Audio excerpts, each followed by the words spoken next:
الحمدللہ رب العالمین والصلاة والسلام علی رسولہ الکریم اما بعد فاعوذ باللہ من الشیطان الرجیم بسم اللہ الرحمن الرحیم ان الشرک لظلم عظیم صدق اللہ العظیم۔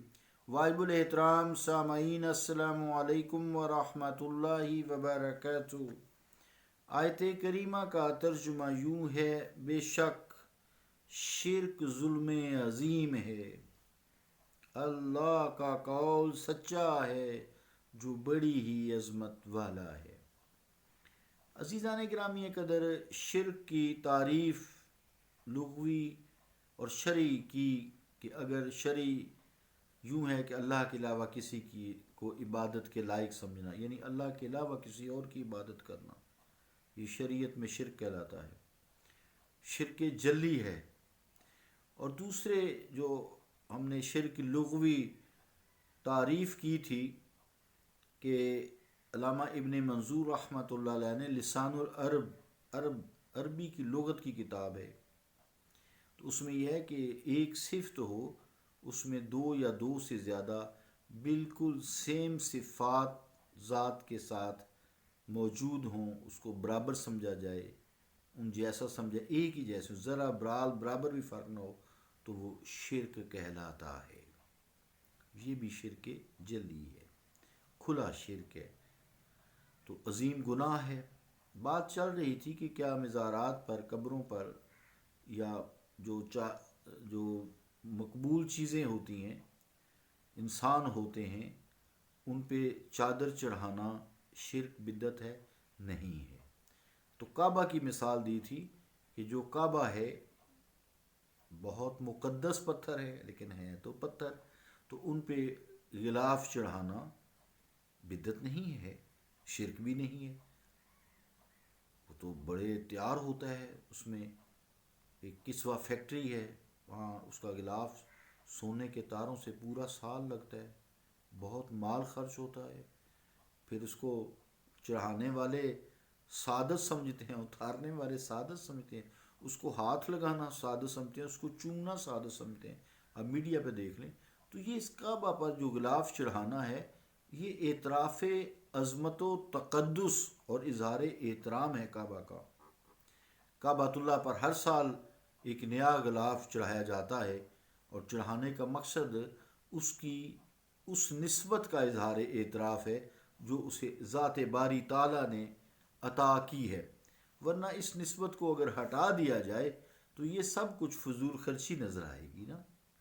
اس کے برعکس جب کسی انسانی قبر پر چادر یا غلاف چڑھایا جاتا ہے تو سب سے پہلے مدفون انسان سے جو کپڑے کا بنیادی رشتہ رہا ہے، اور اس رشتے کا تصور ذہن میں ابھرنے لگتا ہے کہ اس لیے کہ یہ انسان اور کپڑے کا چولی دامن کا ساتھ ہے، لہٰذا مزار پر، قبر پر چادر یا کپڑے کا چڑھانا اس کے جسم انسانی کی بنیادی تعلق کی بنیاد پر بدرجہ اولا جائز اور قرین معقولیت ہے۔ اگر انسان کی عزت تعظیم نکال دی جائے، پھر وہ عموماً ہر ایک کی قبر پہ یا مزار پہ تو چادر نہیں چڑھائی جاتی، یا غلاف یا کپڑا نہیں چڑھایا جاتا، بچھایا جاتا۔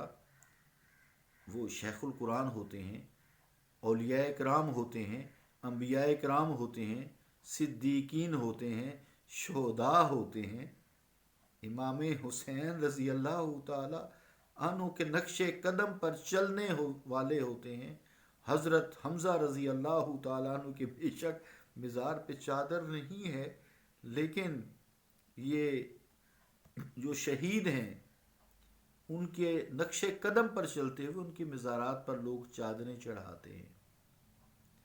اب اگر کہیں جی ہمارے رشتہ داروں پہ نہیں چڑھاتے تو انہوں نے کوئی ایسے کام ہی نہیں کیے، کیوں لوگ ان کے تقدس پہ مزار چڑھاتے؟ تو گناہ بھی کوئی نہیں ہے، وہ تو آپ سمجھتے ہیں کہ یہ کتنے عظیم تھے، لیکن پبلک کی نظر میں تو کچھ نہیں ہے۔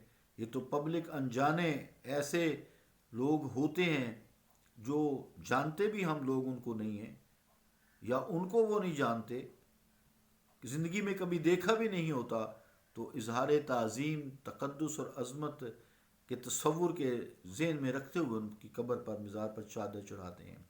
تو انسان کے اس دنیا میں آنے کے وقت فطرت جو ہے اہتمام لباس نہیں کرتی۔ بچہ کپڑے پہن کے نہیں آتا اس دنیا میں، بلکہ اسے برہنہ پیدا کرتی ہے قدرت۔ گویا بچہ جو ہے وہ زائدگی یعنی پیدائش کے وقت مرزا بیدل کے اس شعر کا مصداق ہوتا ہے۔ مرزا بیدل رحمۃ اللہ فرماتے ہیں تنم ز بندے لباس تکلف آزاد است، تنم ز بندے لباس تکلف آزاد است، برہنگی با برم خلط خدا داد است۔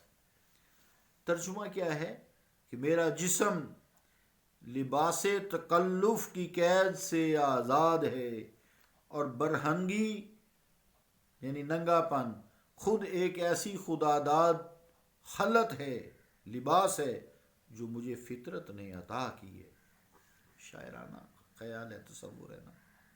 تو بہرحال یہ چیزیں جن کو لوگ شرک و بدعت کہتے ہیں، ان میں شرک و بدعت کی کوئی ایسی بو تک بھی نہیں ہے، اس لیے کہ شرک کی تعریف کے لحاظ سے صفت ایک ہو تو اس میں دو یا دو سے زیادہ شریک ہوں۔ تو اللہ کی تو صفت ہے ہی نہیں، اللہ کو موت ہی نہیں ہے، اللہ کا کوئی مزار ہی نہیں ہے، اللہ کی قبر نہیں، چادر کہاں چڑھائیں گے؟ تو جسم سے پاک ہے، موت سے پاک ہے، حی قیوم ہے۔